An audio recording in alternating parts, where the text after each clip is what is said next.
la séance ouverte de ce conseil du 27 septembre 2018. Je propose que celui-ci voit nommer comme secrétaire de séance Stéphanie Soyer, qui est à gauche.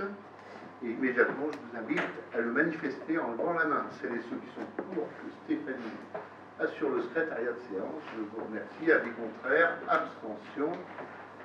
Et j'invite Madame Stéphanie Soyer à procéder dès à présent à l'appel nominal de notre assemblée municipale. À vous, Stéphanie. Merci, Monsieur le maire. Fabien Chémé. Présent. Marie-Thérèse Houry. Présente. Alain Mamon. Présent. Didier Caillé. Présent. Bernard Evra. Présent. Virginie Melki-Tétini. Présente. Rita Canas. Présent. Laurence Morel. Présent. Jérôme Lement. Présent. Jules Caillard. Présent. Françoise Legault. Présent. Thérèse Zahou. Présent. Francis Brouet. Présent. Gilda Massard, absente, donne procuration à Fabien Chémé. Charaf Rifaï. Présent. Jean-Philippe Vitran. Présent. Anna Zanebi, absente, donne procuration à Didier Caillé. Yves Floquet, absent, donne procuration à Rita Canas. Serge Lecadir. Présent. Christian Châtelain. Présent. Elisabeth Vanacker donne procuration à Emmanuel Bouguera. Isabelle Jalin. Présent. Emmanuel Bouguera. Présent.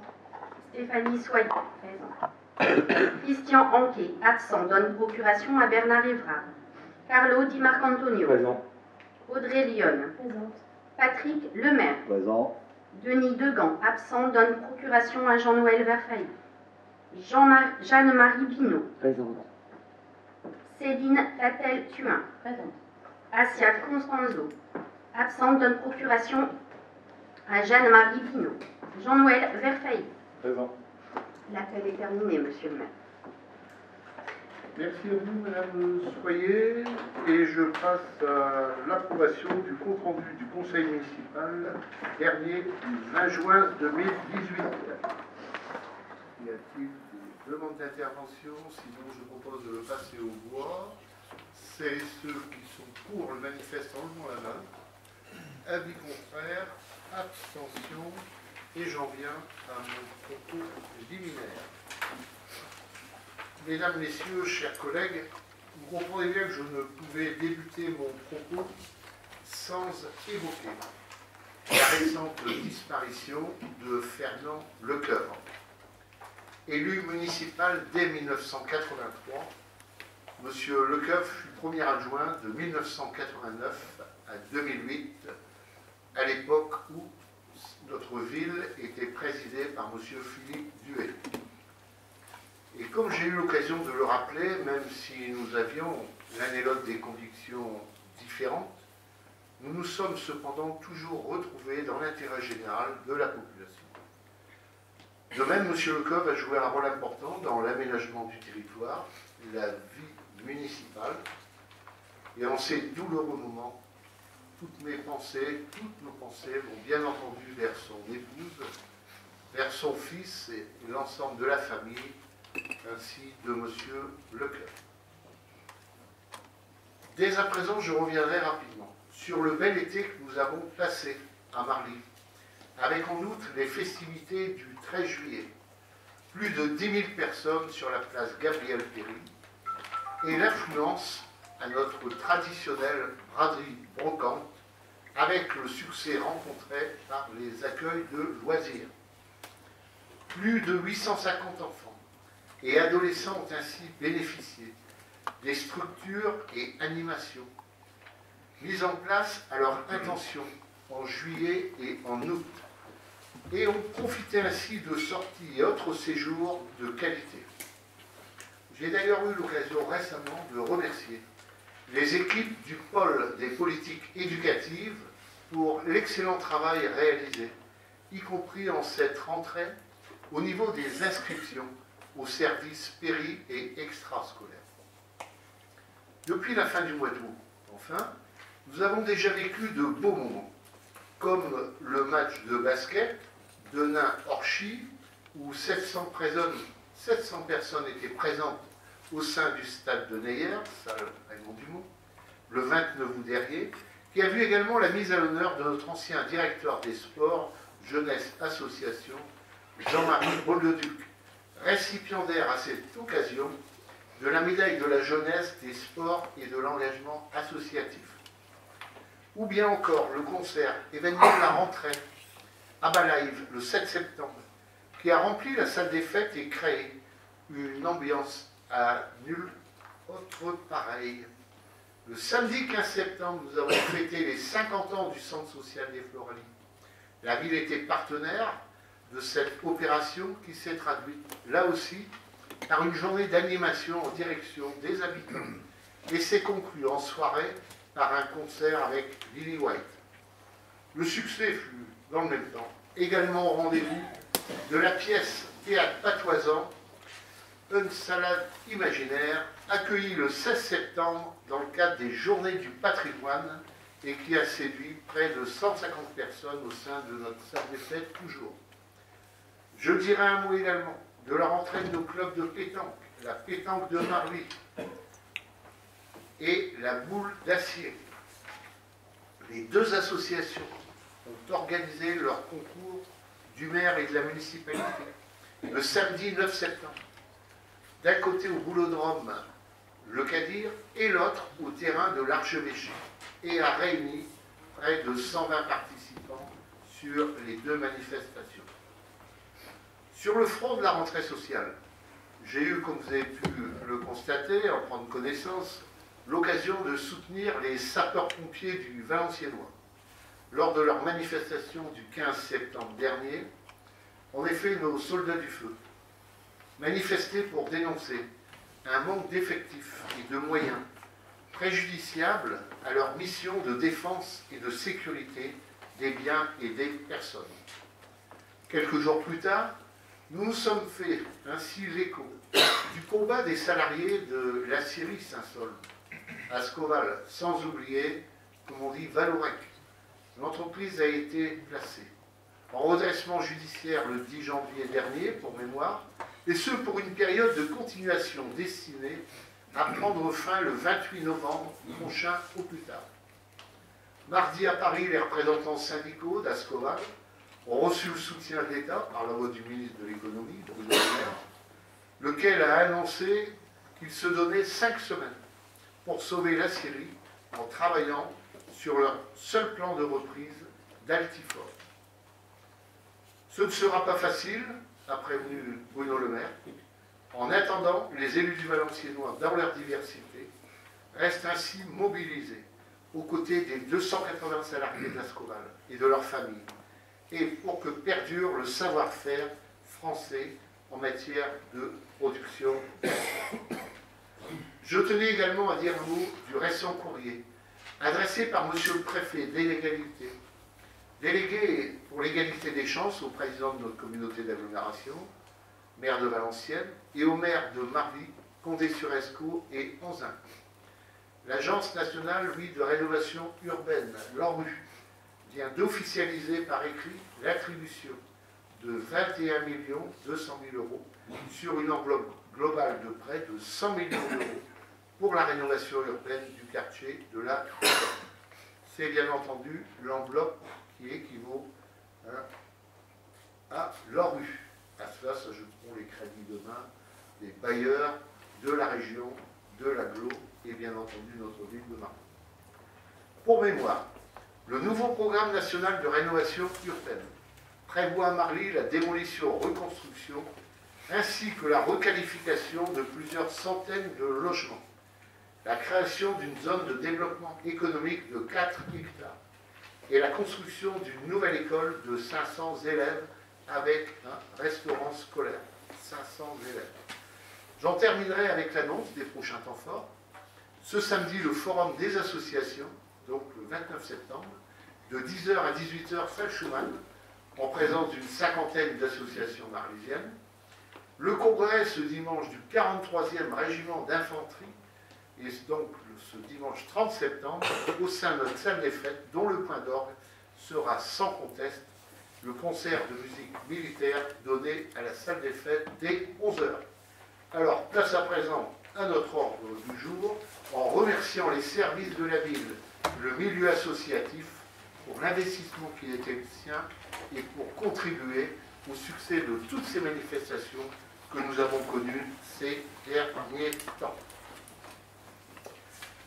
Je vous rappelle également, comme vous avez pu le constater, que suite à la commission d'appel d'offres qui s'est déroulée hier, vous avez sur table une question complétée qui rentre dans le cadre de l'autorisation de signer les marchés avec la création d'un giratoire rue Paul Vaillant-Couturier à Marly.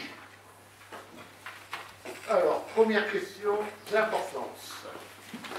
Il s'agit de l'exonération d'imposition dans le cadre du plan de redynamisation du bassin minier, bassin urbain à dynamiser, ayant des implications importantes en ce qui concerne la taxe foncière sur les propriétés bâties, sans oublier la taxe professionnelle en direction notamment des agglos ou métropoles. Le dispositif bassin minier urbain vise à l'accélération de la création d'emplois en direction des petites et moyennes entreprises, des 150 communes du bassin minier, du Béthinois au Valenciennois. La liste des communes concernées sont en annexe. Il prévoit une exonération d'impôts sur les bénéfices ainsi qu'une exonération de cotisations foncières, de cotisations sur la valeur ajoutée et de taxes foncières sur les propriétés bâties des entreprises. Concrètement, ce bassin urbain à dynamiser permettra aux entreprises s'installant entre le 1er janvier 2018 et le 31 décembre 2020 de bénéficier d'une série d'exonérations fiscales dégressives au fil des ans. Parallèlement, il vise la création d'emplois non délocalisables car issus du bassin de vie concerné. La priorité à l'emploi, je pense que c'est un souci qui nous guide tous, les uns et les autres, qui reste une question plus que jamais d'actualité, avec le problème du logement en général, avec le problème des logements dits sociaux, avec, comme on dit, une tarification accessible, abordable pour les familles monoparentales, pour toutes celles et ceux qui ont pour objectif d'investir. Il faut savoir qu'ici même à Marly, nous dénombrons à la date du 15 septembre 2018 1253 demandeurs d'emploi. 686 sont des hommes, 567 sont des dames, 777 sont indemnisés par Pôle emploi et 476 non indemnisés mais bénéficiaires du RSA. Voilà mon opinion brièvement sur cette délibération qui fait suite à l'amendement Fabien Roussel et qui a été porté ensuite et accepté au nom du gouvernement par le ministre de cette région des Hauts-de-France, Gérald Darmanin. Le débat est ouvert, chers collègues. Qui demande la parole? Monsieur Verfeil. Merci beaucoup. Alors tout d'abord, je suis d'accord avec vous, c'est un excellent dispositif qui permettra assurément de redynamiser l'emploi en permettant à des entreprises de venir s'installer. Par contre, comme vous l'avez signalé, c'est l'ensemble du bassin minier qui va en bénéficier, avec 150 communes, je pense, qui sont ciblées. Sans vouloir être chauvin, ce serait bien qu'elles viennent spécifiquement à Marly, et il va y avoir une concurrence assez ardente entre les différentes communes. Et je voulais savoir si vous aviez prévu des dispositifs, une communication spécifique, quelque chose pour que ce soit Marly qui soit choisi par les entreprises qui pourraient venir s'installer. Merci. Ensuite, y a-t-il d'autres demandes d'intervention? Oui, mademoiselle Rita Canas.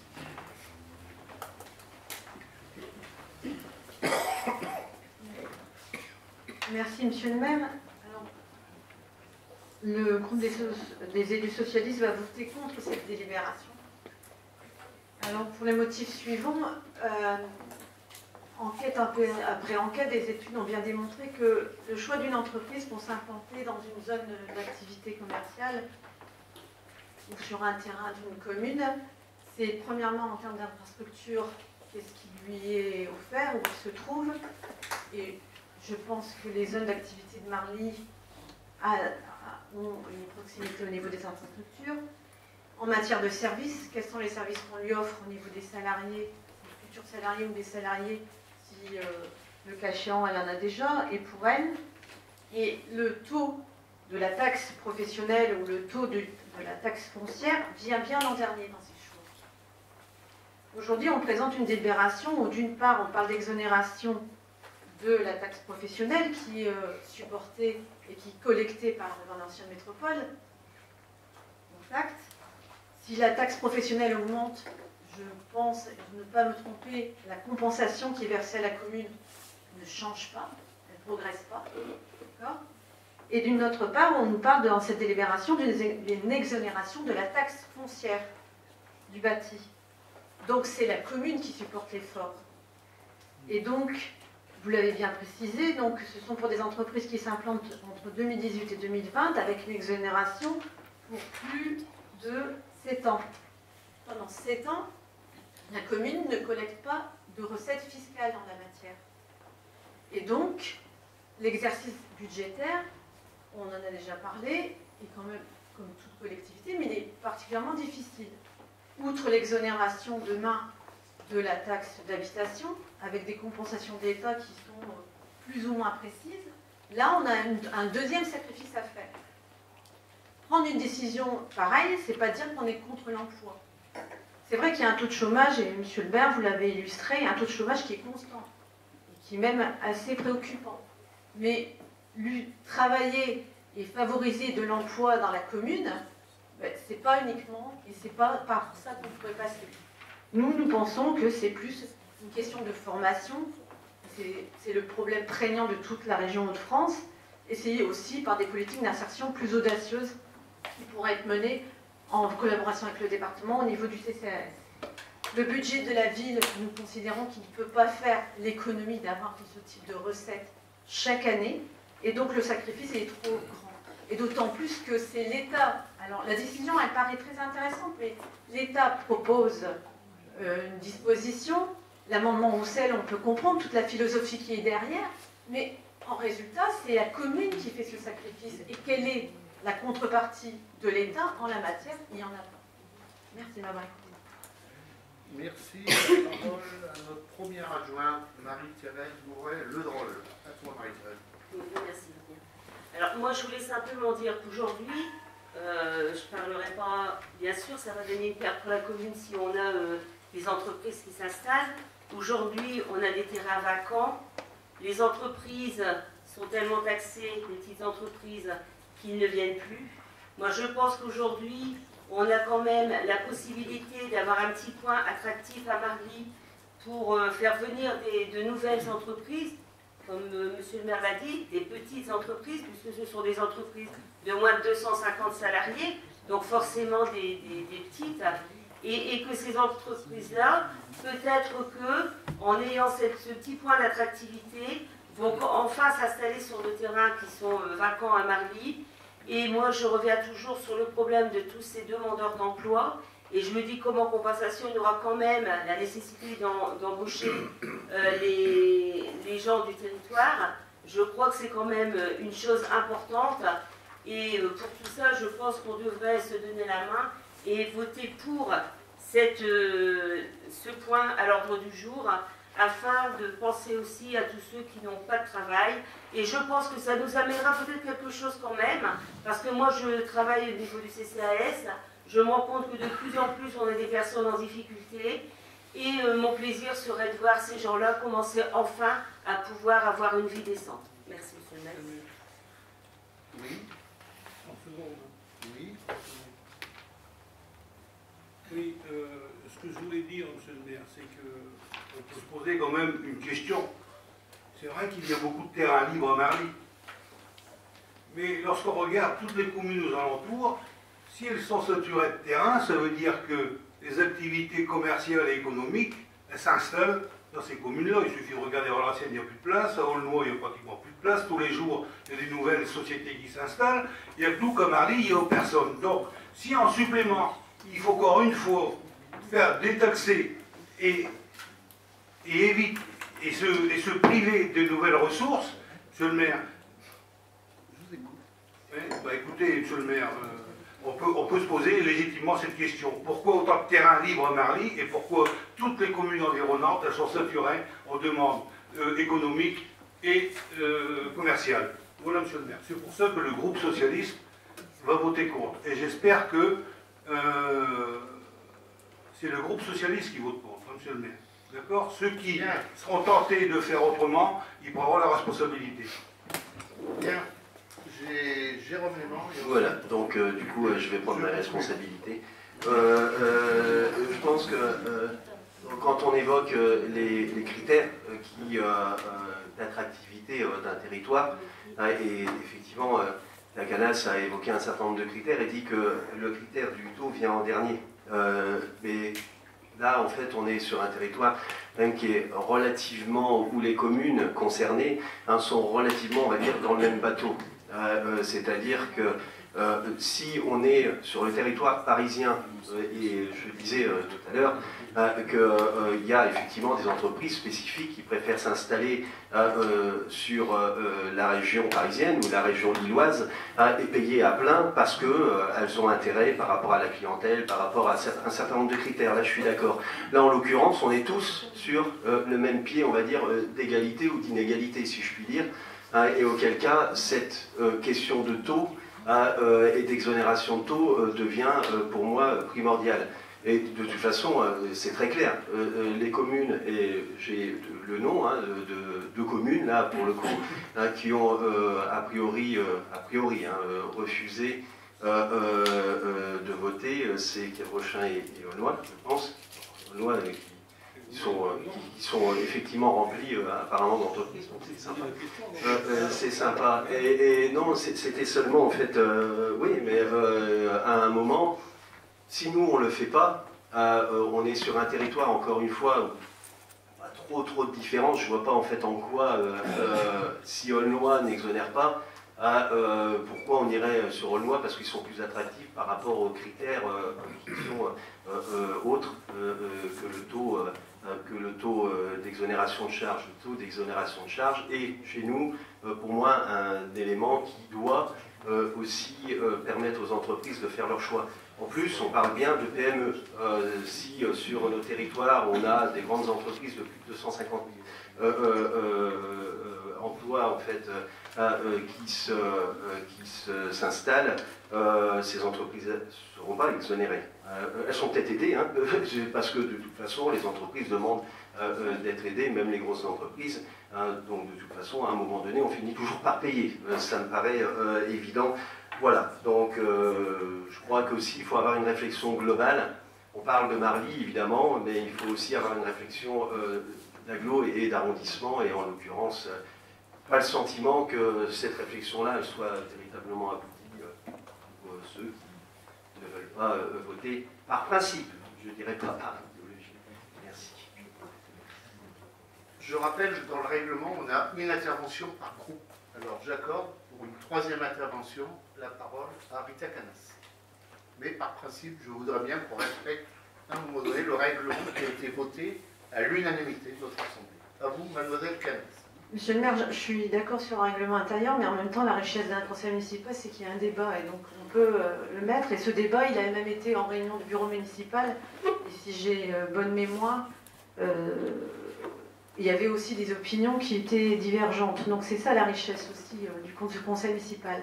Je voudrais quand même rajouter un élément au débat, c'est que sur les réunions que j'ai été à Valenciennes Métropole, notamment par rapport à ce que vous citez tout à l'heure, monsieur le maire, vous avez raison, des fameux 4 hectares de la briquette, la zone d'activité de la briquette dont on parle. Elle est hyper intéressante, mes chers collègues, parce que pour avoir discuté avec les techniciens, avec le vice-président qui préside cette commission au niveau de la rénovation urbaine, mais sa réponse elle est simple, il n'y a pas de souci, on va la remplir. Parce que Valenciennes a atteint le taux maximum de remplissage des zones d'activité commerciale et industrielle qu'il dispose, et donc on a un intérêt par rapport à cette zone d'activité qui est en bord d'autoroute. Donc il n'y a pas de souci sur ça, si c'est pour vous rassurer. Premièrement. Deuxièmement, moi je vais vous dire, je pense, et on en a débattu, on a eu une large discussion au niveau du groupe, pour ne pas le cacher, et c'est que toutes les délibérations qu'on prend dans un conseil municipal, c'est ce qui construit un budget. Et moi je trouve que Aunois, les Valenciennes ou d'autres communes, même Saint-Amand-les-Eaux, qu'est-ce qu'ils font quand ils s'aperçoivent, et de toute façon, de conseil après conseil, monsieur le maire, vous nous dites souvent l'État baisse ses dotations. C'est vrai, d'une certaine façon. Vous avez une lecture, on en a une autre, mais vous avez pour une partie raison. Qu'est-ce qu'ils font les communes quand ils voient que leur dotation elle baisse? Elles cherchent de nouvelles recettes fiscales.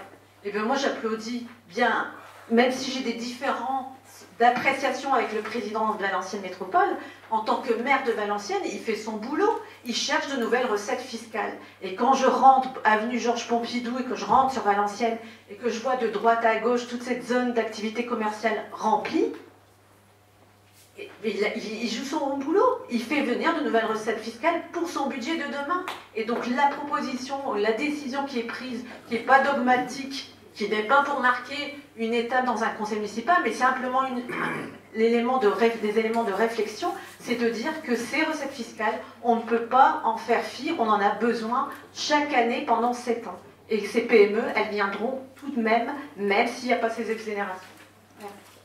Bien. Eh bien, c'est très bien. Un premier mot d'abord, c'est que je tiens à rappeler, c'est que dans cet arrondissement, on a un taux de chômage de 16%. Que deuxièmement, on a tous les clignotants rouges. Et ça date de quelques années, c'est pas nouveau. Troisièmement, je pense qu'on peut se féliciter des rapports qui existent entre la ville de Marly et notre agglo en matière économique aussi. C'est ainsi qu'à la zone des Limiers, on a 100 hectares actuellement qui sont disponibles. Et il y aura 25 hectares, notamment, qui sont en débat pour faire en sorte qu'après 2020, on aille vers une extension de cette zone d'activité économique. On passera donc de 100 à 120 hectares. Deuxième aspect, le plateau des Reins se remplit. Il ne restera plus grand-chose. Il reste un peu sur Onat. Et effectivement, les portes de Marly vont être grandes ouvertes, comme on en a récemment de nouveau parlé avec le président de la gueule. Et Marly va être la ville qui va bénéficier notamment de cette manne, si je puis m'exprimer ainsi, de l'arrivée nouvelle des PME, PMI, voire grandes entreprises. Alors de là à dire qu'on ne fait pas, je mettrai un bémol quand même, parce que je pense que ça ne tient pas compte des réalités, ou c'est se voiler la face, ou alors c'est intervenir avec des calculs d'arrière-pensée politique. Non. Tous les maires se battent, quelles que soient leurs opinions, pour l'emploi. Tous. Deuxièmement, je fais partie de ces maires. Que l'on soit à Valenciennes, que l'on soit à Saint-Amand, que l'on soit à Condé, à Denain ou ici. Cela dit, il y a aussi un héritage qui est très lourd. Et on ne peut pas non plus ne pas en parler. Toutes ces grandes industries qui ont fait la richesse de cette région, elles sont là où on le sait. Et actuellement, il y a un enjeu avec la sidérurgie. D'où la nécessité de mener le combat, et moi il me va bien, dans la diversité et tous ensemble. Parce qu'on a une richesse à mettre de nouveau à profit. Sans oublier l'automobile, qui aurait pu croire qu'on en serait là actuellement avec Toyota. Bien, avec Assmann, avec Sevenlor, même s'il y a les aléas de la vie économique. Alors, à partir de là, je tiens à rappeler que les entreprises concernées, elles seront de 250 salariés maximum. Que deuxièmement, la date butoir, c'est 2020, comme je l'ai dit. Et que troisièmement, si je prends le cas de la zone d'activité de la briquette, à laquelle fait référence notre collègue Rita Canas, bah, en 2020, elle ne sera pas créée. C'est clair. On va vers un plan de 10 ans. Là. Le premier objectif, ce sera la création, la construction d'une nouvelle école de 500 enfants. Et le restaurant scolaire. Et parallèlement, la question du logement, qui d'ailleurs, par effet, a des retombées économiques. Par ailleurs, dire qu'on n'a rien fait et qu'on ne voit rien venir à Marly, je m'excuse, mais on a quand même ici eu l'arrivée de Technigaz, avec une quarantaine de salariés. On a Vanerom qui est arrivé, 70 salariés. On a dans le domaine du social l'arrivée du foyer autiste et du foyer d'accueil médicalisé, c'est une centaine de salariés. On a eu l'arrivée de la maison de retraite l'EHPAD Vaillant Couturier. C'est presque une centaine de salariés. Et je pourrais continuer la liste. D'ailleurs, je vais la faire parvenir à l'ensemble de notre assemblée municipale avec un état détaillé des créations depuis, pourquoi pas, les 10 années qui viennent de s'écouler. Deuxième aspect, je me propose d'organiser un forum avec l'ensemble du monde économique, avec toutes celles et ceux qui sont installés à Marly, et avec toutes les entreprises qui, de l'extérieur, travaillent avec la ville. Et ce, en commun accord avec, pourquoi pas, la région, le département et, comme on dit, l'agglo. Moi, je suis pour rassembler tout le monde. L'union fait la force. Et c'est le meilleur moyen d'aller de l'avant. Ça, c'est une proposition nouvelle que je tiens à faire à ce moment de notre assemblée.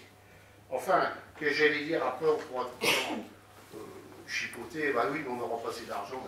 Moi, ce que je vois, c'est que le chômeur, il y a parfois des niveaux d'études élevés. J'ai eu encore un exemple à ma permanence ce matin, un chercheur, 50 ans de travail. Et combien on en a qui ont des diplômes entre les mains et qui sont actuellement sans moyens, qui ne voient pas de débouchés. Alors après, à côté de ça, il faut lier les trois points, je suis d'accord, la formation. Mais la formation, oui, mais il n'y a pas que ça. Il faut obtenir les entreprises. Et puis après, il faut travailler avec l'État et les services de l'État. Voilà ce que je voulais dire, en disant que ce que je souhaite, c'est quand même, je fais preuve et je fais appel au bon sens pour notre jeunesse, pour celles et ceux qui sont à l'approche aussi de la retraite et qui n'ont plus de travail et qui se disent on n'a plus de quoi pour se nourrir, se loger, on n'a plus de quoi pour nourrir la famille. Et qu'à partir de là, je pense qu'on n'a pas à tourner en rond et puis que le bon sens soit fort. Voilà, sur ce, je propose que l'on passe au voix sur cette délibération. Celles et ceux qui sont pour le manifeste en levant la main. Alors, je suis tenu à compter. Alors, avis contraire. Alors, 2, 1, 2. Alors, Rita, Canas, Alain Mamoulot, Françoise Legros,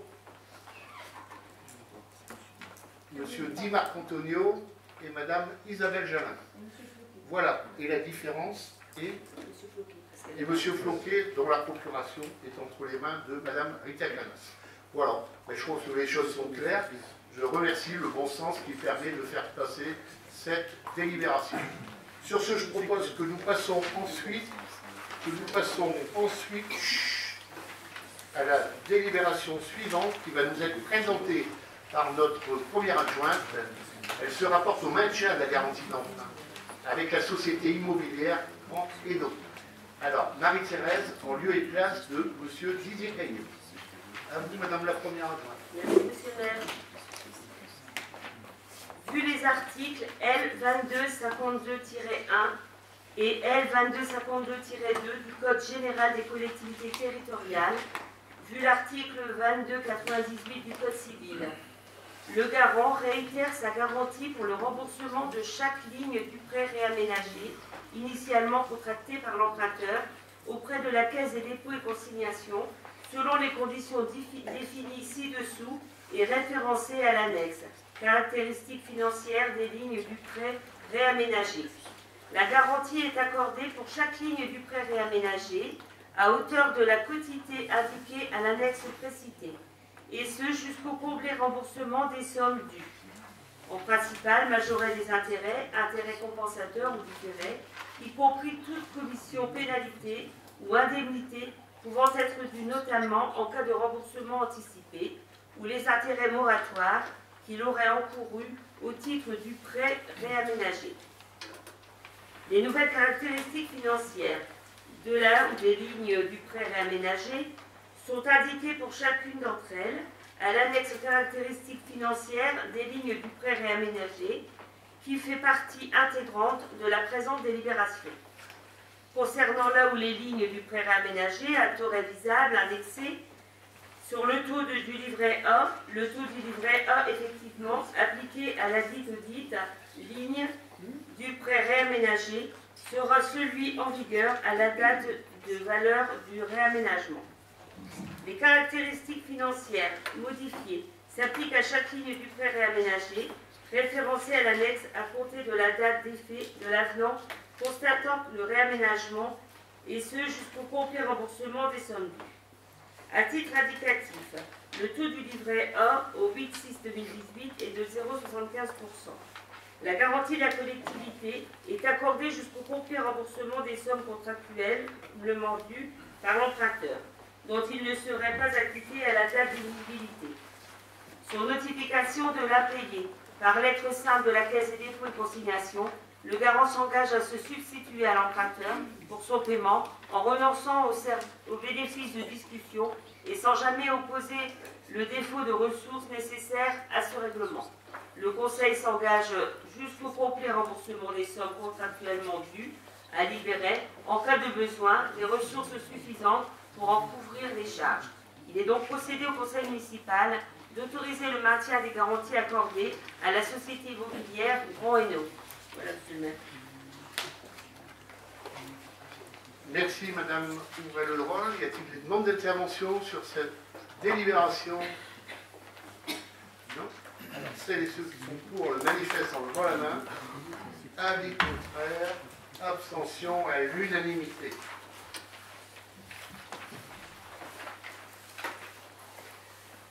Et nous passons maintenant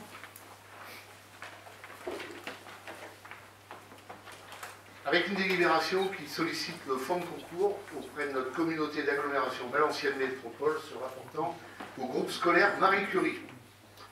Vu le Code général des collectivités territoriales et notamment son article L 5214-16b, vu les statuts de la communauté d'agglomération Valenciennes Métropole, et notamment les dispositions incluant la commune de Marly comme l'une de ses communes membres, vu la délibération du Conseil communautaire en date du 7 octobre 2016, portant délégation des attributions du Conseil communautaire au bureau communautaire, considérant que la commune de Marly souhaite procéder à la démolition du bâtiment 1 du groupe scolaire Marie Curie, et que dans ce cadre, il est envisagé de demander un fonds de concours à la CAVM, considérant que le montant du fonds de concours demandé sera à hauteur de 50% maximum du reste à charge communal dans la limite de 200 000 € TTC. À ce jour, la ville sollicite l'agglomération à hauteur de 169 332 € et 58 centimes. Il est donc proposé au conseil municipal de solliciter une subvention exceptionnelle dans le cadre du fonds de concours à la CAVM à hauteur maximale de 50% du projet, d'autoriser monsieur le maire à transmettre tous les documents permettant de solliciter ce fonds, et enfin d'autoriser votre serviteur ou son représentant à signer tous les documents si rapportants. Voilà, j'en ai terminé avec cette délibération. Celles et ceux qui souhaitent intervenir peuvent le manifester dès à présent en levant la main. Oui, monsieur Jean-Noël Verfailly. Merci, monsieur le maire. Alors, juste pour revenir quand même sur le premier sujet, c'est qu'il y a vous avez des petits problèmes d'avis divergents dans votre majorité, mais ça vous a fait oublier ma question. En fait. Vous avez oublié de me répondre sur le premier sujet. Mais bon, donc vous pourrez y revenir plus tard, c'est pas très important. J'ai évoqué, si je peux me permettre, le forum qui serait d'importance dans le cadre de la communication. Ça, c'est un volet. Et après, bien entendu, communiquer, vous savez, vous pouvez faire confiance à votre maire. Hein, pour la matière, créer toutes les conditions, faire savoir que les portes de la ville de Marly sont grandes ouvertes pour l'arrivée de PME, PMI. Très bien. C'est le message qu'on voulait entendre. Pour revenir sur cette délibération sur le Lidl, vous savez que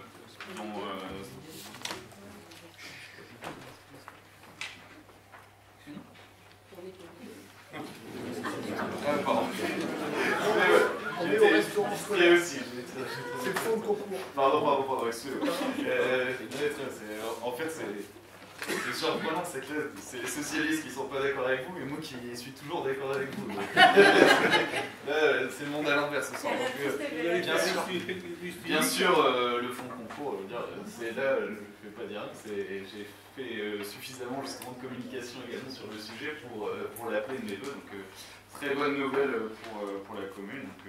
Donc, mon seul regret, vous savez, c'est qu'on ne reconstruise pas sur place, mais ça c'est un autre débat. qui n'a pas forcément lieu ce soir. Je vous remercie, monsieur Jean-Noël Verfailly, vous et vos collègues, de ce soutien. On s'est retrouvés dans les grandes périodes de l'histoire, monsieur Verfailly. J'oublie pas la Libération.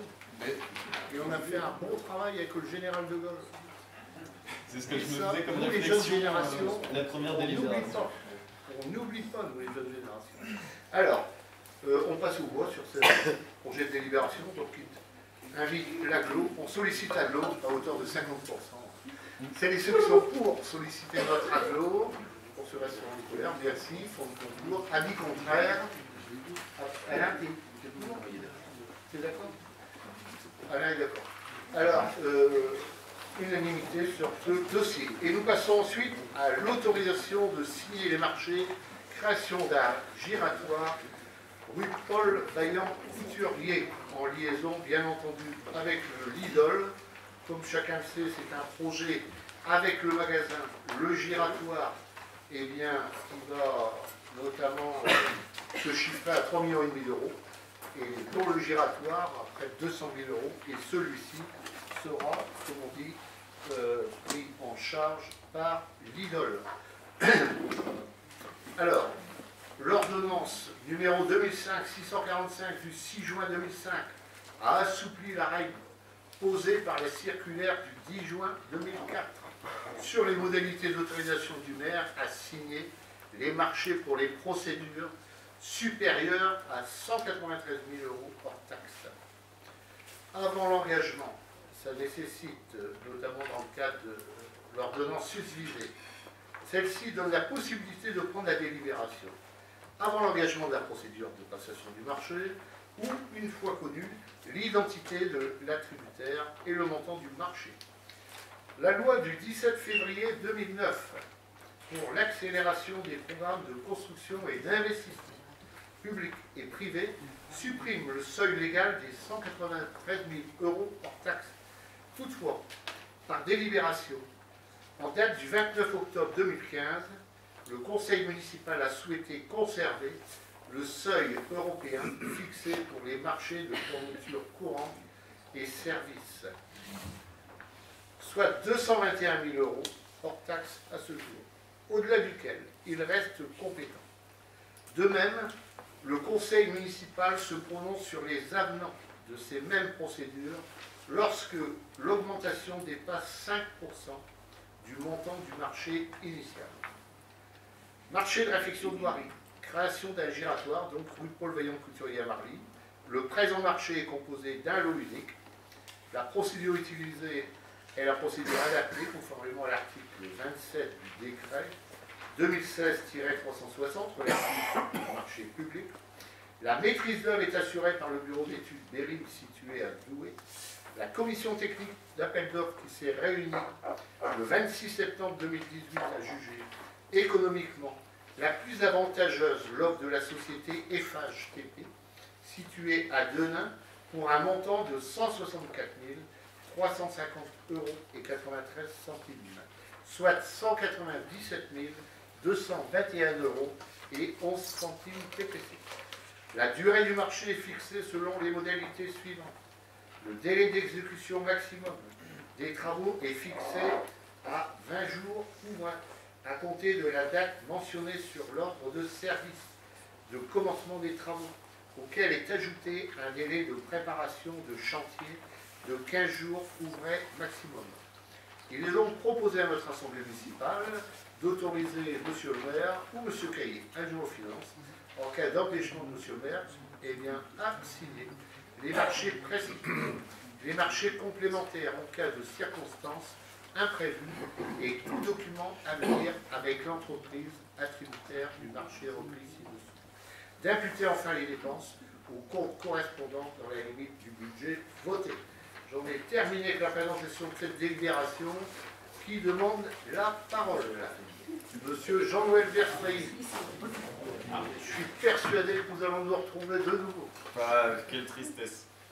Ça me brise le cœur aussi de casser notre moment de concorde. Mais malheureusement, vous savez, on ne peut pas se retrouver sur ce dossier-là. Vous savez que c'est vraiment, par rapport au Lidl en lui-même, j'ai vraiment le sentiment que c'est une erreur d'autoriser ce transfert de magasins, que c'est pas bon pour le commerce local, que c'est pas bon non plus forcément pour l'aménagement du quartier.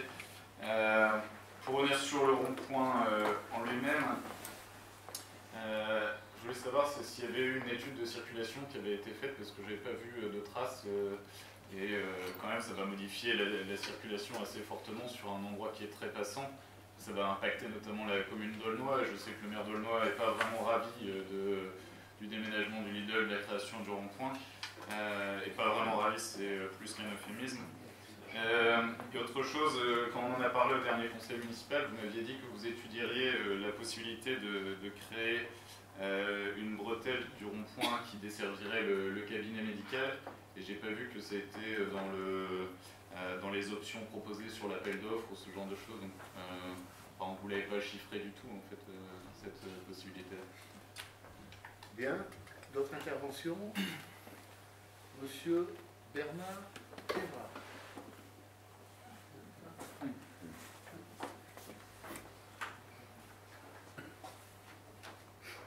Oui, monsieur le maire. Concernant la circulation... Plus près d'un micro. Concernant la circulation, une étude qui a été faite à la demande du cabinet a été faite par le département. Donc le cabinet, alors je n'ai pas les chiffres ici, parce que mais je pourrais vous les donner hein, si vous voulez, mais il y a une demande qui a été faite au cabinet, le Vérim a eu une étude faite par le département concernant le nombre de véhicules. Concernant, vous dites que le maire d'Aulnoy n'est pas satisfait de ça, par contre je peux vous dire que des riverains, on a reçu des courriers de riverains d'Aulnoy, de l'avenue principale d'Aulnoy, en nous demandant ce qu'à Marly on pouvait faire éventuellement pour casser la vitesse, où il y a à peu près un an ou un an et demi, il y a eu un accident grave où il y a eu un décès en bas du pont, avant, à peu près en face du centre Marc Auger. Parce que là-dessus, c'est quand même une voirie où normalement c'est 50 à l'heure. Je crois que sur Aulnoy, à certaines parties, c'est même 30, vu qu'il y a des dodanes. Et maintenant, on va nous reprocher de vouloir casser la vitesse à l'entrée de ville. Moi, je suis pas tout à fait d'accord avec vous. Je ne peux pas cautionner où il y a les voitures, évidemment, ils ont le droit de passer, c'est normal, mais les riverains, on nous reproche assez, et je crois que vous en faites partie, de ne pas avoir assez de place pour circuler. Hein. Mais, donc pour moi, je ne vois pas, concernant le cabinet, je crois que M. le maire va vous répondre à cette question-là. Contrairement à ce que vous dites, le cabinet, je les ai reçus 2 fois. Et ils sont repartis avec les photos de ce qui allait passer. Voilà, Il y a quelques éléments. Je peux simplement... Allez-y, allez-y. La première chose, c'est, vous me dites qu'il y a une étude qui a été faite, que vous pouvez me la transmettre, mais vous ne me parlez pas du résultat de l'étude, et le vote, c'est maintenant. Donc, me la transmettre après le vote, c'est bien, mais ça ne m'informera pas vraiment pour savoir comment je dois voter sur la délibération. Première chose. La deuxième chose, sur le but de l'étude de trafic, je n'ai pas parlé de vitesse, de casser la vitesse ou autre, ça c'est l'interprétation que vous en faites. Et troisièmement, sur l'idée de créer une bretelle pour le cabinet médical, je ne vous avais pas demandé si vous aviez reçu le cabinet médical ou si vous leur aviez demandé votre avis. Lors du dernier conseil municipal, vous m'avez dit que vous étudieriez la faisabilité technique et financière, vous avez étudié la bretelle. Et là, c'est une question précise et ce n'est pas la réponse que vous m'avez faite. Bien. D'abord, je pense que on a été saisis nous-mêmes par les riverains de Marly, mais d'Aulnoy, dès lors où il y a eu ce grave accident mortel, hein, d'une dame qui a perdu la vie, comme l'a rappelé notre collègue Bernard Évrard, il y a 1 an et demi. La famille elle-même, et en demandant si on pouvait sur Marly prendre des dispositions. Ça là-dessus, voilà. Il est évident que dès lors où on est limitrophe avec des communes, sur une route accidentogène, tout ce qu'on peut prendre comme disposition, on les prend. là, on saisit une occasion qui nous est donnée. Lidl se propose d'aller vers une nouvelle structure, comme on dit, transparente. Deuxièmement, avec, dans les aménagements du territoire, la prise en charge en totalité d'un rond-point sur l'avenue Vaillant-Couturier, qui répond donc à une attente pour casser la vitesse. Deuxièmement, qui fait suite eh bien, à cette réunion qui a eu lieu le 4 mai à 14 h avec le cabinet médical, où notamment une série de spécialistes étaient présents. M. Evrard a décrit à l'ensemble des personnes présentes à cette réunion le projet futur giratoire, qui va, comme je l'ai dit, casser la vitesse. Deuxièmement, qui va desservir le magasin Lidl.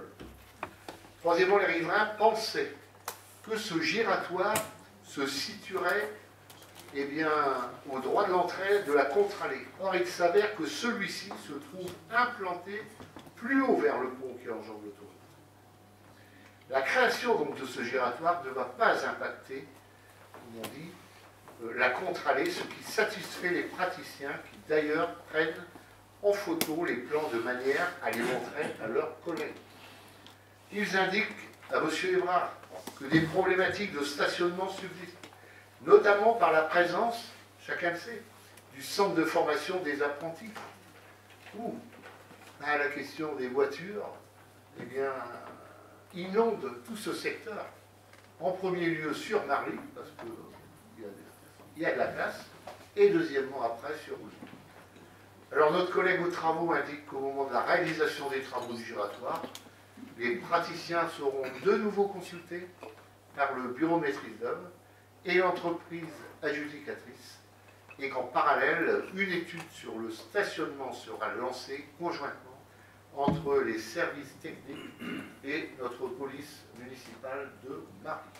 Voilà quelques éléments que je voulais verser en plus au débat sur ce dossier. Et je pense que, entre nous, on va vers une satisfaction d'un problème qui touche à la sécurité, un projet dans le cadre des services à la personne, une nouvelle structure qui sera un bijou, je le dis, comme on en connaît d'autres dans le département et la région, où Lidl investit, et qu'à partir de là, pourquoi ne pas saisir cette occasion? Je rappelle que le giratoire, il y en a pour 200 000 €. Et ça pèse dans un budget. TTC. J'en ai terminé. Alors, on passe aux voix. C'est ceux qui sont pour le manifeste en levant la main. Avis contraire. Abstention. Donc 6 voix contre. Notre opposition. L'opposition, c'est Le groupe. Opposition constructive. Je m'en félicite. maintenant dans l'opposition Je m'en félicite. Et nous n'avons pas terminé. Je passe ensuite à la modification du tableau des effectifs qui va être présenté par notre collègue Jérôme Léman, adjoint notamment au personnel, à l'environnement, au développement durable. À toi, mon cher Jérôme. Merci, monsieur le maire. Voilà, donc, comme nous le faisons régulièrement, nous allons présenter le tableau des effectifs pour tenir compte des possibilités d'avancement de grade, de promotion interne, de réussite au concours et examen professionnel. Également de la nécessité d'adapter certains postes aux nécessités de service. Donc pour ça, un ajustement du tableau des effectifs est nécessaire. Donc vu l'avis favorable du comité technique qui a eu lieu le 26 juin 2018, donc avis favorable à l'unanimité, il est proposé au conseil municipal d'approuver le tableau des effectifs joints en annexe. Voilà. Alors, après, je ne sais pas s'il y a des questions, sinon je souhaitais aborder, puisqu'on est dans la question des personnels, celle de la synthèse du bilan social, si je peux le faire maintenant, puisque on touche au personnel. Voilà, le bilan social qui a été aussi présenté au comité technique. Il s'agit du rapport sur l'état de la collectivité, qui est donc appelé bilan social et qui indique les moyens budgétaires et en personnel dont dispose la collectivité à une date donnée. Donc ici, en l'occurrence, la date est le 31 décembre 2017. Alors, j'en ai pour longtemps, je vais vous passer un certain nombre de chiffres qui, d'après moi, sont importants, et vous dire ce que je rappelle quasiment à chaque CTP, auprès des personnels, des représentants des personnels. Voilà, et je voulais en fait aussi intervenir par rapport au management de la commune, hein, puisque c'est également important, et remettre une ou deux petites choses au point par rapport à ça. Donc à Paris, la structure des effectifs consolidés de la ville et du CCAS se répartissent en 202 fonctionnaires et 15 non titulaires occupant un emploi permanent au 31 décembre 2017. Donc cela représente 217 agents sur poste permanent. Et à ce chiffre, il convient d'ajouter 83 agents n'occupant pas un emploi permanent, donc les saisonniers, les occasionnels, les contrats, les contrats aidés, on va dire, les emplois d'avenir et les activités accessoires. Voilà. La pyramide des âges, c'est important. On a une autre délibération après, je vais aller un peu j'espère que ça sera clair. On va parler du CHSCT, unité de sécurité et de conditions de travail. Donc on voit que la moyenne d'âge, on est dans la fonction publique, hein, là, qui avait 30 ans il y a 20 ans, ils ont 50 ans maintenant, et la moyenne d'âge est assez élevée, aussi dans certains secteurs, notamment le secteur des dames de service, qui est souvent un travail pénible, et le CHSCT, le document unique, qui est en cours de finalisation, seront importants pour traiter tous ces éléments, pour montrer et souligner que la commune apporte une importance vraiment primordiale sur les conditions de travail de ses employés. Et on va essayer, avec le document unique, de les améliorer encore davantage. Voilà, en titularisation, en promotion et avancement, donc en 2017, il y a eu 5 nominations de stagiaires, 8 titularisations, 17 avancements de grade, 87 avancements d'échelon et une promotion interne. Entre 2008 et 2017, 59 agents contractuels ont été titularisés, avec comme conséquence, des conséquences évidemment sur le budget. L'avantage du 13e mois, le régime indemnitaire selon les situations statutaires, la NBI, une augmentation salariale, avec la reprise des services antérieurs et une évolution de carrière, avancement d'échelon de grade. Depuis 2009, 11 agents bénéficiaient d'un CDI conformément à la réglementation applicable à la fonction publique. Voilà, donc au total, 111 agents ayant bénéficié d'un avancement de grade ou d'une promotion interne, soit sur 10 années, ça représente 54,68% des agents titulaires. Voilà. La formation, elle est importante et elle est aussi essentielle pour nous à tous les niveaux. Il y a eu 304 journées de formation qui ont concerné 66 agents. Voilà. Et j'arrive à un point qui blesse un petit peu et que je rappelle à chaque CTP, et je le rappellerai encore là, c'est l'absentéisme. En moyenne, 36 jours d'absence pour tout motif médical en 2017, par fonctionnaire, maladie ordinaire, accident de travail, longue maladie ou encore longue durée. 108 agents titulaires ou stagiaires ont bénéficié d'au moins un jour d'arrêt pour maladie ordinaire, représentant au total 3553 jours d'arrêt, soit en moyenne 17,6 jours par agent chez les fonctionnaires. Ça représente presque 10 équivalents temps plein. 30 agents contractuels sur emploi permanent ou non ont bénéficié d'au moins un jour d'arrêt pour maladie ordinaire, pour un total de 674 jours d'arrêt. Soit en moyenne 6,9 jours par agent, peut-être 2 équivalents temps plein. En congé longue maladie ou longue durée, en moyenne 11,5 jours par agent, 6,4 équivalents temps plein. Voilà, 1400 jours d'accident de travail, de trajet ou de maladie professionnelle. Ça sont les chiffres. Au 31 décembre 2017, la collectivité employée, bonjour la parité, 130 femmes et 87 hommes sur emploi permanent. Voilà. Le taux de féminisation par catégorie hiérarchique sur les emplois permanents, en catégorie A 71%, catégorie B 61%, catégorie C 60%.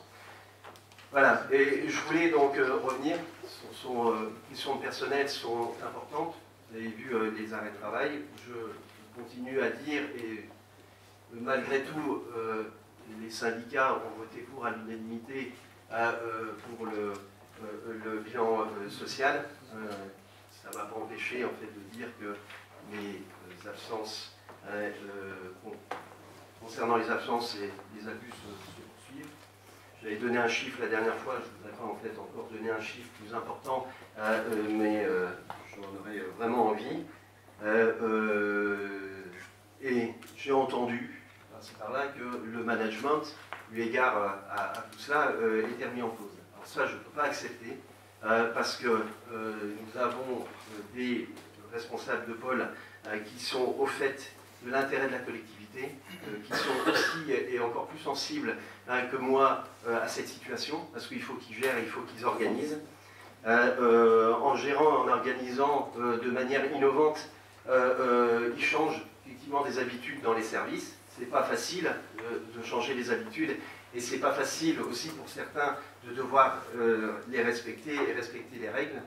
Respecter les règles, ça me semble essentiel quand même, car, on le répète à chaque fois, les agents ont des droits. Je viens de parler de leurs droits, les avancements, les primes, etc. Mais ils ont également des devoirs. Ces devoirs, c'est de s'engager dans l'intérêt de la collectivité. Et leurs droits, sachez qu'on en tient compte, et je pense en fait de bonne manière. Voilà, donc je ne veux pas que ceux qui gèrent soient court-circuités par des positions qui ne tiennent pas compte des réalités.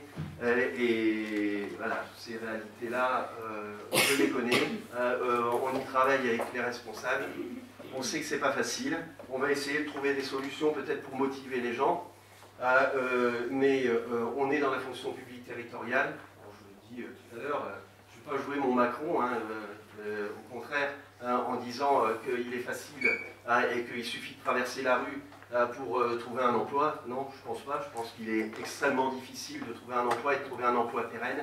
Alors, quand on en a un, il faut le respecter, même si je peux comprendre que parfois les questions de salaire sont discutées et les salaires ne sont peut-être pas à la hauteur de ce qu'espèrent les gens. Et je suis d'accord, la valeur du travail, c'est quelque chose de fondamental. Mais en même temps, il faut qu'on travaille ensemble. C'est ce que je dis aux employés. Arrêtez ces abus, arrêtez de croire que tout est acquis. Il faut travailler, il faut aller de l'avant, il faut savoir innover, savoir s'adapter de plus en plus au système actuel, parce qu'il est de plus en plus compliqué. Il faut se former. Ce qu'on fait, on paye des formations, on demande aux agents de se former, on demande aux agents de passer des concours pour qu'ils puissent être valorisés dans leur travail.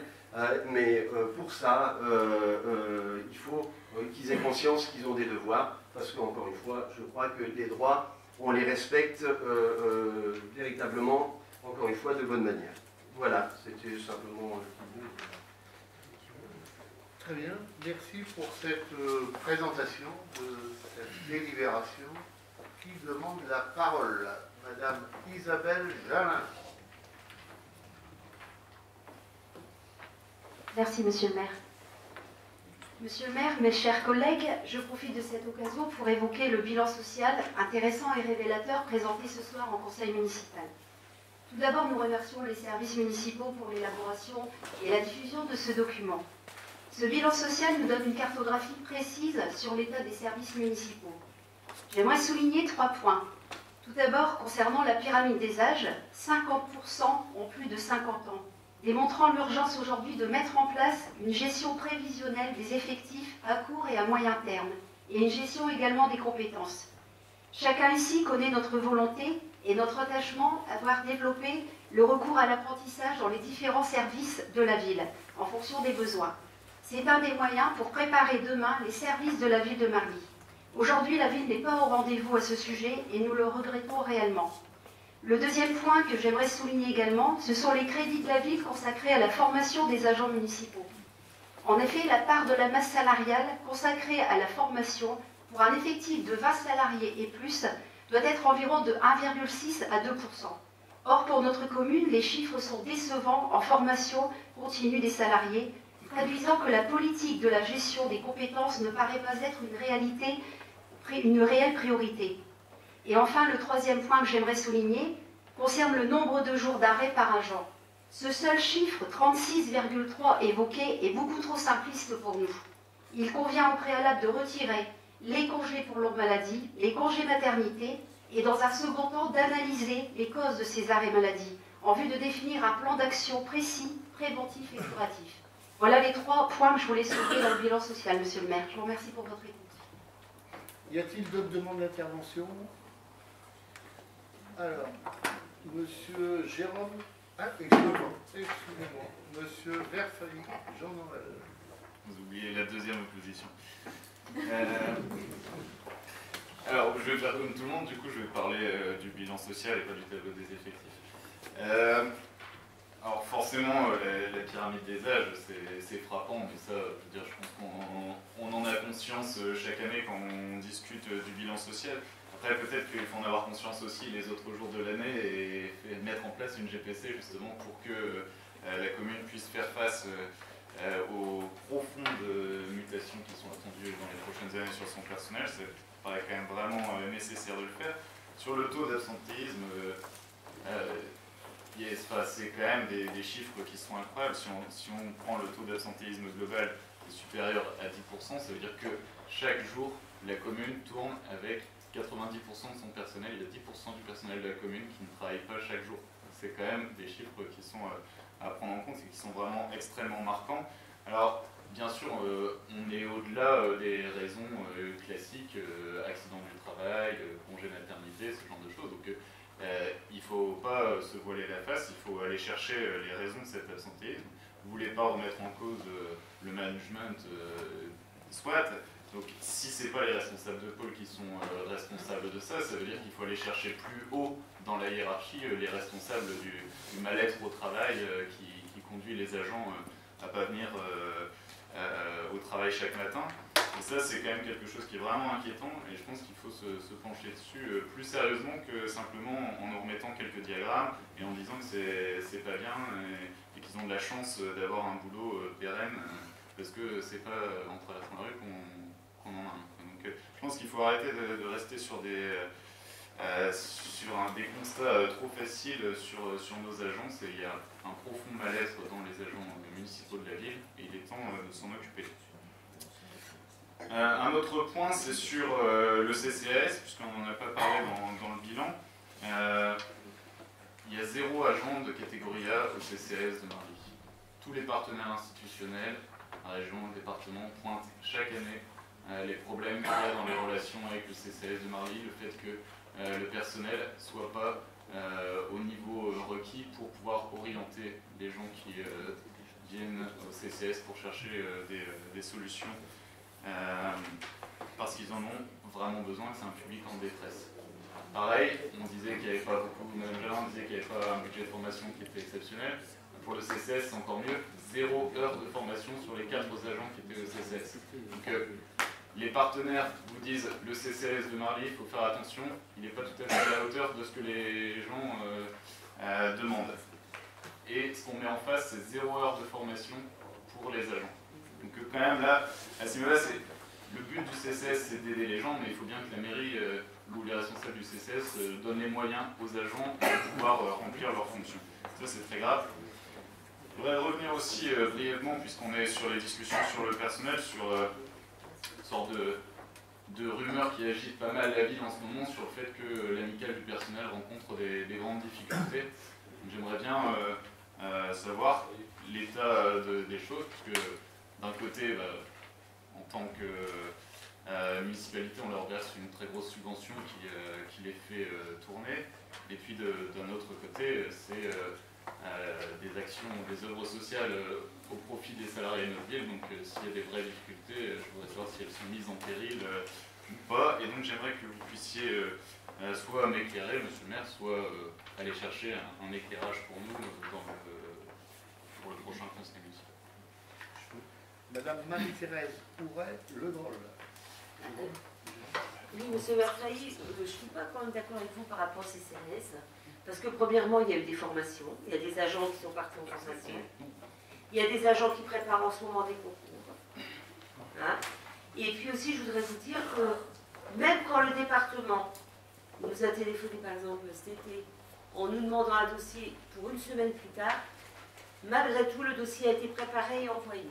Donc je pense qu'on ne peut pas dire que les agents du CCAS ne sont pas assez formés et qu'ils n'arrivent pas à pointer vraiment les problèmes des gens et à les diriger correctement. Parce que je peux vous dire que c'est faux. On a des agents CCAS qui sont très présents, qui travaillent énormément. Alors je ne peux pas vous laisser faire ça parce qu'en fait, ça dévalorise leur travail. Et aujourd'hui, sachez quand même qu'on reçoit de plus en plus de monde, on parlait tout à l'heure du chômage, et à chaque fois, on cherche des solutions pour les gens, et quand on n'en a pas, je peux vous dire que c'est bien difficile. Et pourtant, on travaille avec beaucoup d'associations, et heureusement qu'on a toutes ces associations humanitaires de Marly, qui aident aussi, parce qu'aujourd'hui, on est... Alors évidemment, c'est compliqué de répondre à tout le monde, et vous savez, puisque dans tous les projets qui sont faits, dans tout ce qu'on peut donner aux gens, il y a toujours un critère qui ne fonctionne pas. Et les gens se trouvent confrontés quelquefois à un mur. Et ça, c'est vrai. Mais nous, en tous les cas, on les aide, on les guide. Et je peux vous dire que si vous contactez les gens qui viennent au CCAS, si vous les connaissez, on vous dit qu'on ne donne pas des réponses appropriées, et bien, ce n'est pas forcément les réponses que vous aurez. Alors, je ne vous permets pas quand même de dire que les agents de CCAS ne sont pas assez formés. Parce que c'est faux. Bien, monsieur Jérôme Léman. Merci, monsieur le maire. Oui, un bilan social, ce sont des chiffres. Donc peut-être que j'ai le sentiment qu'on n'est pas suffisamment précis. C'est le document qui est officiel et je pense que ce document, pour moi, l'est. D'ailleurs, il n'a pas contrarié encore une fois, les syndicats au niveau du CTP qui, contrairement à ce que vous dites, se sont... À mon avis, et j'en suis convaincu très bien dans la discussion et dans la concertation, et c'est le cas, et d'ailleurs, en fait, les résultats et les débats qu'on a le prouvent. C'est bien d'avoir des propos péremptoires, parce que du coup, les chiffres qui sont donnés, ils sont donnés comme ça, mais ce qui est bien, c'est d'être sur le terrain et d'avoir des solutions. Et les solutions, on les donne à travers les dispositifs qu'on met en place. J'ai parlé du CHSCT, du document unique. Ça, c'est aussi, en fait, des vraies démarches. Le fait d'avoir employé une personne à temps plein pour s'occuper de l'hygiène, de la sécurité et du confort au travail, c'est aussi quelque chose. C'est un vrai engagement de la collectivité. Il faut savoir qu'on parle de collectivité publique, il faut faire attention de ne pas trop réfléchir en entreprise privée, quand bien même on est des entreprises. Les personnes qu'on a, c'est pas peut-être vos amis, les gens de 50 ans, à partir de 50 ans, ils peuvent peut-être les virer dans les entreprises privées. Nous, on est dans la fonction publique territoriale, la fonction publique territoriale, c'est des fonctionnaires qui sont là, qui sont présents, auxquels on tient, qui ont de l'expérience. On parle de formation, moi je tiens à dire que les formations sont faites, je tiens à dire que chaque personnel peut demander une formation, et si ça rentre effectivement dans les objectifs et dans les axes qui sont donnés par la commune, je vous garantis que les formations, ils en feront. Voilà, la pyramide des âges, les formations, le confort au travail, tout ça est quelque chose pour moi qui est fondamental. Et encore une fois, vous parlez des absences, je sais, il faudrait qu'on ait davantage de leviers. On réfléchit aussi aux leviers qui seraient aussi possibles de mettre en place. On en a parlé, on a commencé à l'évoquer au niveau du CTP.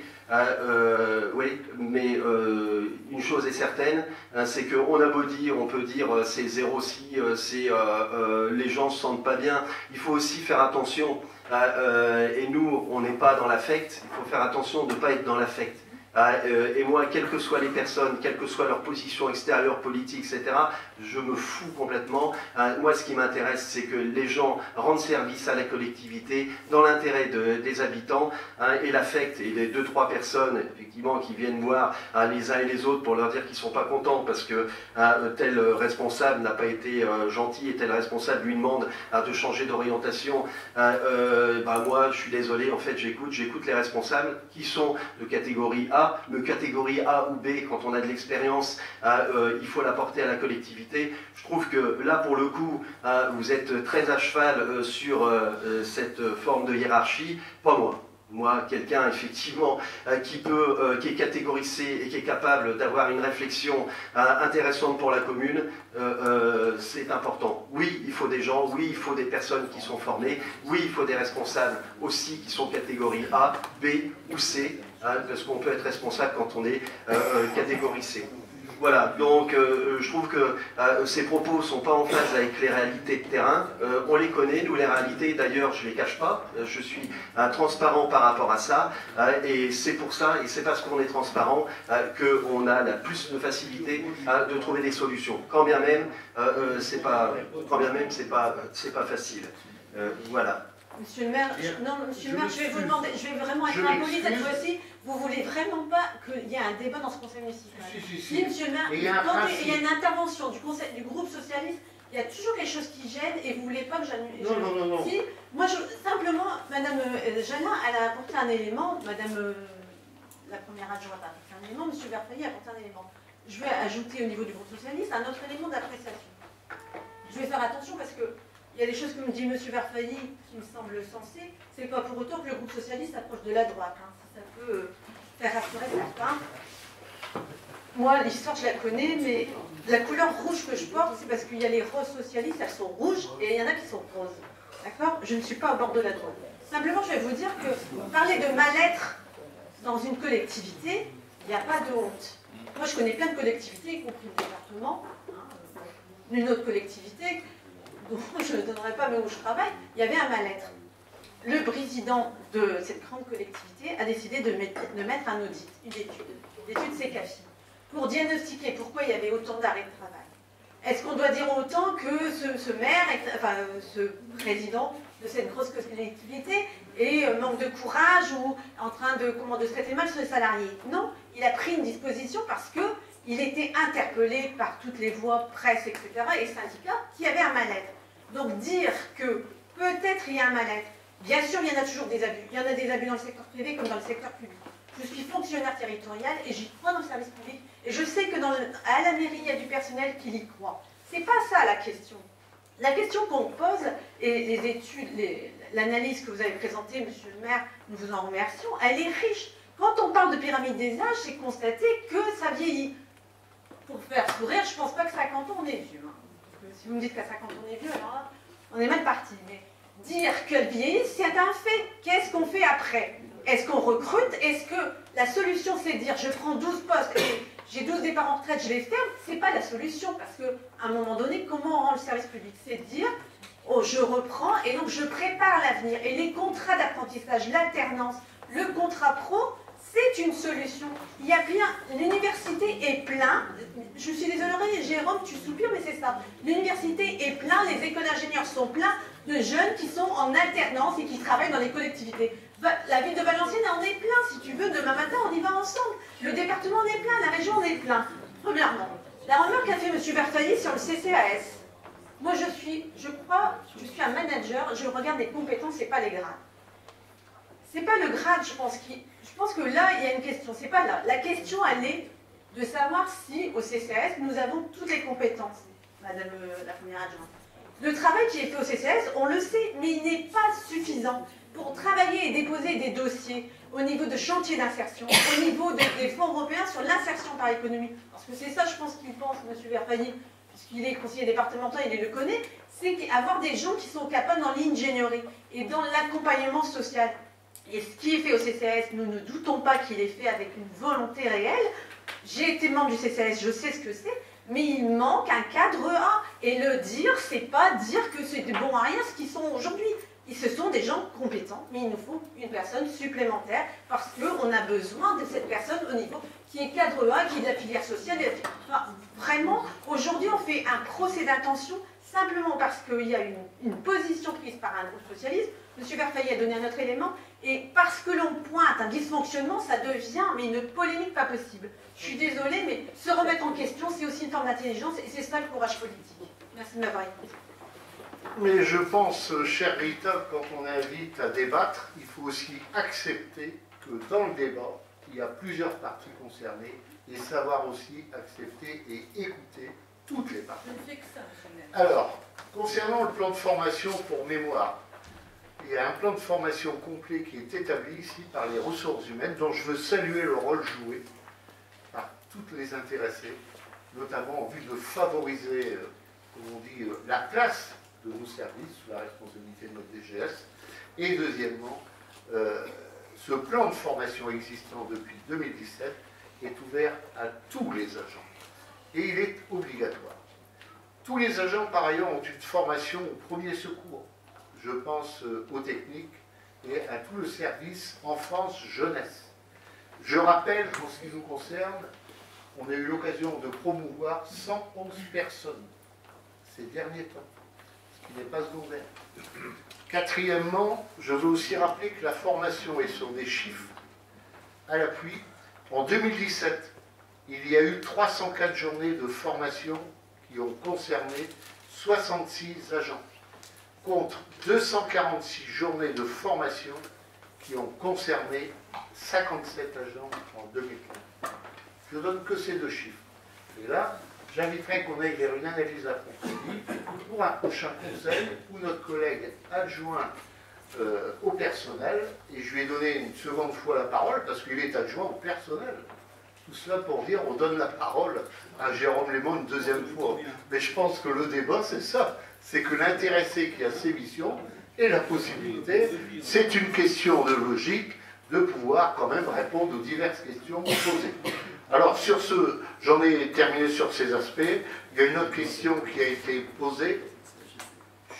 Il y a une autre question qui a été posée qui est celle de l'amicale du personnel. Comme chacun le sait, l'amicale du personnel est une association qui est régie, comme toutes les associations, par la loi 1901.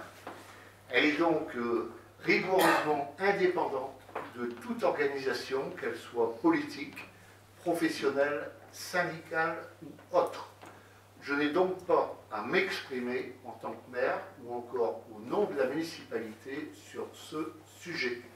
De ce fait, je m'abstiendrai de tout commentaire. Je n'ai rien à rajouter.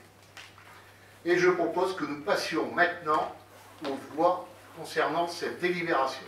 C'est ceux qui sont pour et qui manifestent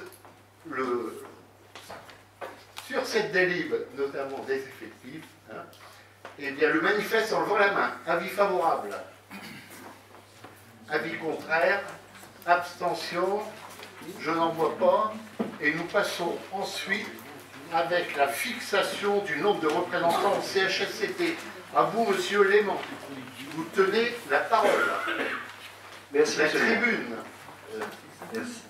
Merci, monsieur le maire. Donc, c'est la suite et l'intérêt dont la commune porte, encore une fois, aux conditions de travail, l'hygiène et sécurité, aux conditions de travail. Le CHSCT dont je vais vous présenter la délibération aura à l'appui un document unique. Ce document unique qui reprend un certain nombre d'éléments importants et qui sont en fait aussi fondamentales pour l'ensemble de nos employés.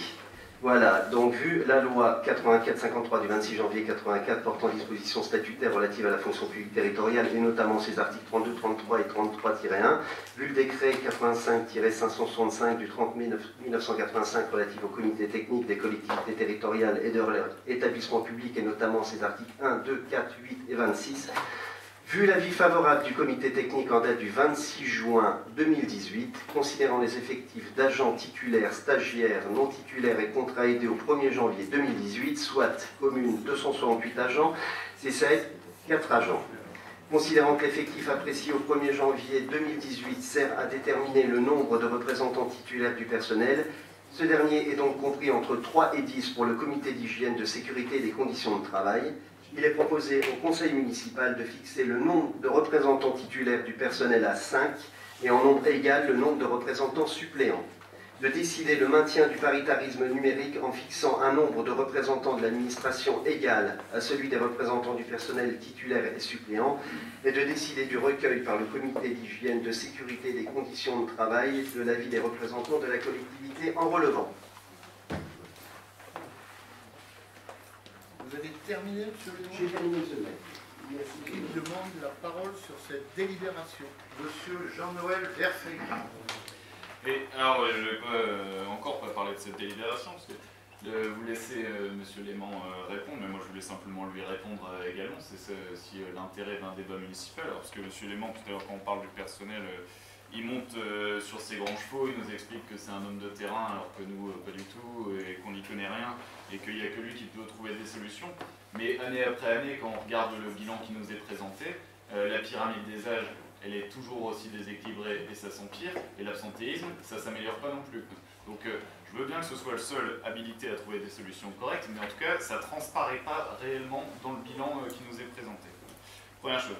Deuxième chose, sur l'amicale du personnel, je comprends tout à fait les raisons que vous nous avez avancées pour ne pas communiquer publiquement là-dessus, mais c'est de l'argent qui provient des contribuables marlésiens et qui doit aller à destination des agents de la commune, au sein de l'amicale. Donc s'il y a un doute, ce qu'il faut, c'est qu'on puisse consulter les comptes de l'association pour être levé ce doute. Donc ce que je vous demande, c'est de nous transmettre les comptes de l'association.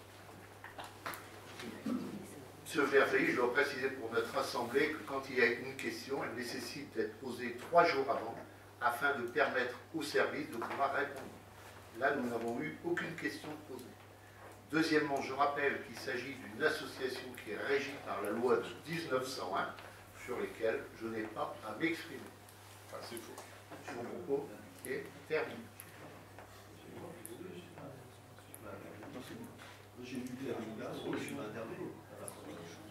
Monsieur Jérôme Léman. Non, c'est simplement en fait pour dire que l'absentéisme, je le dis et je le répète, effectivement, il ne s'arrange pas. Donc je suis, je pense, transparent par rapport à ça. Voilà. Encore une fois, on est dans la fonction publique territoriale.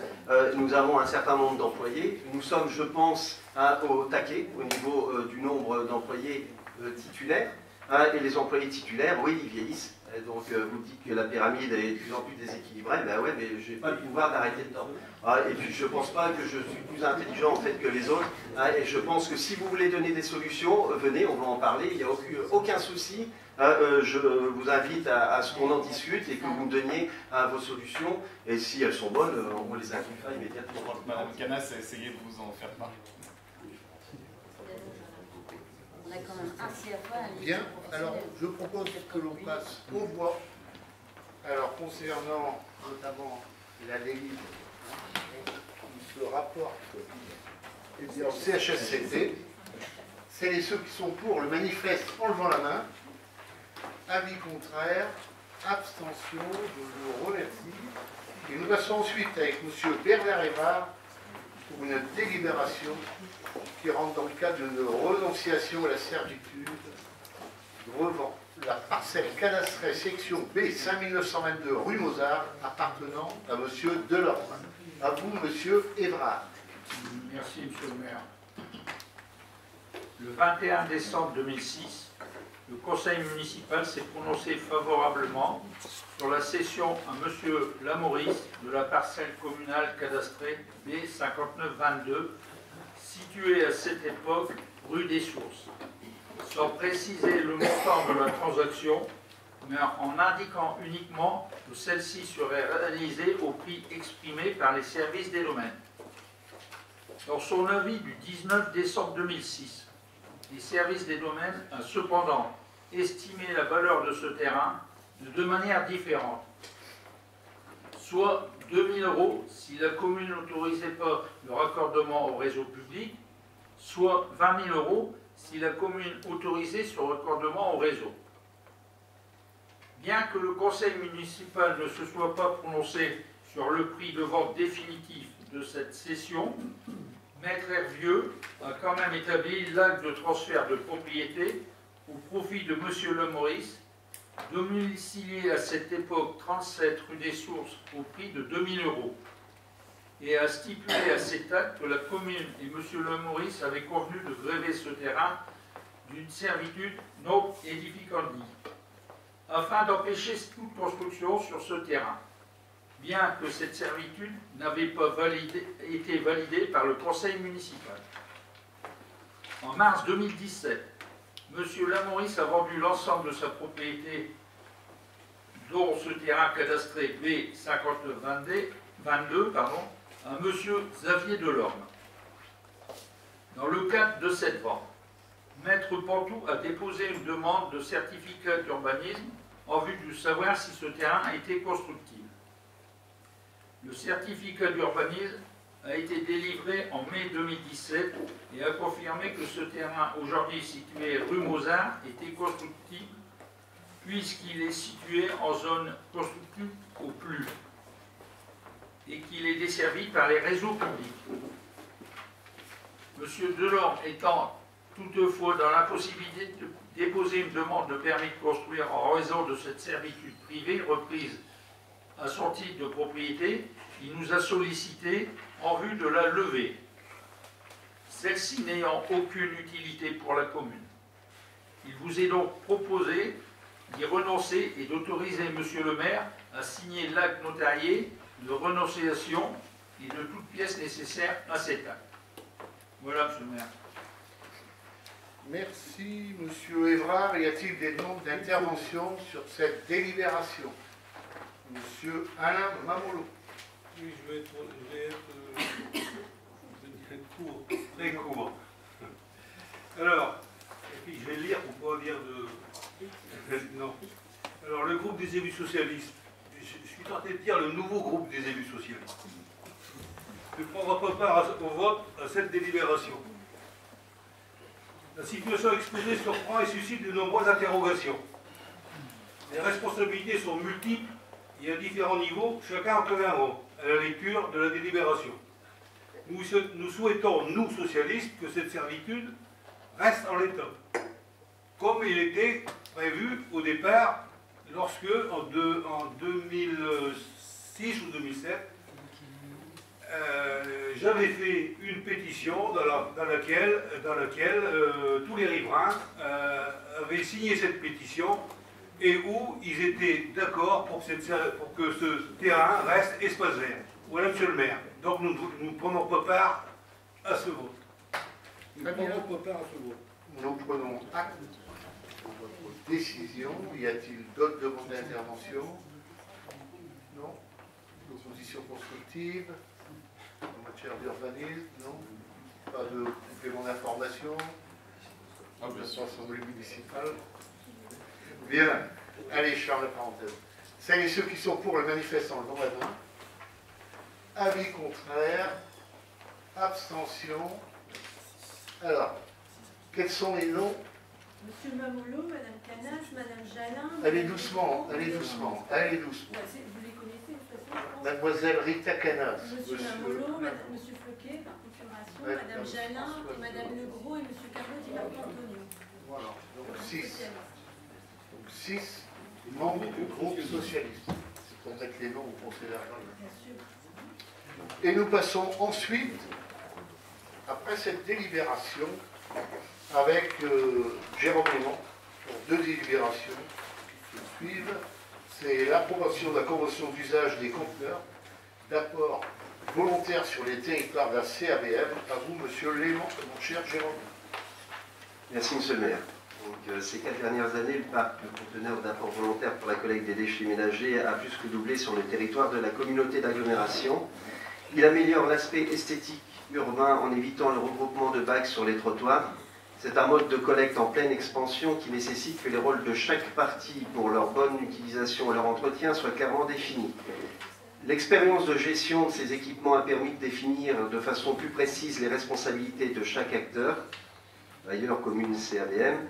C'est l'objet de la convention d'usage dont l'adoption est proposée ici. Elle reprend les principes fondamentaux en vigueur et les actualise au regard du retour d'expérience. Dans la mesure où la programmation des points d'apport volontaire est essentiellement liée aux initiatives exprimées par les bailleurs ou les autres porteurs de projets, promoteurs, aménageurs publics ou privés, il n'est pas possible de délimiter une liste restreinte des communes sur lesquelles ces équipements pourront être implantés dans les années à venir. Néanmoins, il est utile de rappeler qu'aucune implantation ne peut se faire sur le territoire communal sans l'aval préalable de la mairie, conformément au règlement d'implantation établi par Valenciennes Métropole. Pour ces raisons, il est proposé à chaque commune de bien vouloir adopter la convention d'usage, même si aucun équipement n'est implanté ou envisagé sur son territoire. Vu la convention d'usage adoptée par la communauté d'agglomération de Valenciennes Métropole lors du bureau communautaire du 29 septembre 2017, il est proposé au conseil municipal d'adopter la convention d'usage des conteneurs d'apport volontaires sur le territoire de Valenciennes Métropole, d'autoriser monsieur le maire ou son représentant à signer la convention d'usage des conteneurs d'apport volontaires sur le territoire de Valenciennes Métropole, jointe en annexe, et à prendre toutes mesures nécessaires à l'exécution de la présente délibération. Cette délibération est importante parce qu'elle permet aussi aux communes de pouvoir maîtriser si oui ou non, lorsqu'il y a un aménagement et construction de logements, notamment de logements collectifs, de maîtriser si elles souhaitent ou non mettre ce qu'on appelle des colonnes enterrées ou des conteneurs d'apport volontaire. Voilà. Bien. Y a-t-il des demandes d'intervention sur cette délibération? Oui, M. Verfailly. Monsieur Léman va croire que je lui en veux, j'interviens que sur ces délibérations, mais c'est pas le cas du tout. Alors simplement, sur ces conteneurs, ça a une utilité réelle, mais ça pose quand même certains problèmes. On peut le constater, par exemple, dans le quartier des Floralies. On se rend compte en fait que depuis qu'il y a eu ces conteneurs mis en place, le quartier est sale. En fait. C'est que les gens ne mettent pas leurs déchets dans les conteneurs. En termes pratiques. Alors, c'est pas une généralité bien sûr, mais certains en tout cas ne respectent pas tout à fait le mode d'utilisation. Donc on sait qu'il y a un travail qui est fait de communication par Valenciennes Métropole avec les ambassadeurs du tri, mais il y a quand même un endroit où ça bloque puisque ça marche pas. Donc est-ce qu'on doit améliorer la communication? Est-ce que le bailleur doit améliorer sa communication? Est-ce que, au bout d'un moment, si c'est toujours les mêmes personnes qui ont des comportements incivils, est-ce que la police municipale ne doit pas sanctionner les personnes qui ont un comportement incivil si on réussit à savoir de qui il s'agit? Monsieur Jérôme Léman. Ouais, pour le coup, on est d'accord, hein, et je sais que par ailleurs, il y a des problèmes d'utilisation de ces conteneurs. Il y a des communes qui, justement, sont intervenues en disant « nous, on ne veut pas se voir imposer ce genre de dispositif avec tous les soucis qu'il y a. Il y a des soucis aussi par rapport aux prestataires, véritablement, de réactivité. Surtout lorsque un conteneur ne fonctionne pas, il y a une poubelle qui fait, vous savez comment ça se passe, hein, tout le monde dit c'est bon, allez on y va, et là en l'occurrence, si on le fait, et c'est noté dans la convention, tout ce qui est mis à côté et ce qui est en fait dépôt sauvage, on va dire entre guillemets, c'est à la charge de la commune. Si c'est un promoteur privé, c'est à la charge de la commune ou du promoteur. Imaginez, effectivement, quand le promoteur il a fini les travaux, c'est souvent au revoir, ou au moins il ne s'occupe pas de ces problèmes-là. Après, oui, les sanctions, il faut-il pouvoir identifier les personnes. Là, vous parlez des Floralies, ce serait éventuellement possible. Mais oui, on est d'accord pour dire que ça pose des problèmes et que peut-être, parfois, la population n'est pas forcément, entre guillemets, c'est pas éduquée à ce genre de comportement. Hein, et une partie de la population, effectivement, qui mérite d'avoir une communication claire par rapport à ça. Et oui, on est d'accord, mais c'est pour ça que j'ai insisté sur le fait que ça nous permet d'avoir la maîtrise. Très bien. Y a-t-il d'autres demandes d'intervention? On passe au vote de cette délibération. C'est les ceux qui sont pour le manifeste en levant la main. Avis contraire. Abstention, je n'en vois pas. Et nous passons avec une dernière délibération présentée pour ce qui concerne par le collègue Jérôme Léman.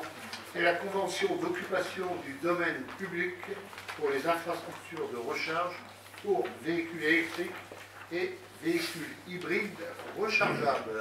À vous, M. Léman. À toi, Jérôme.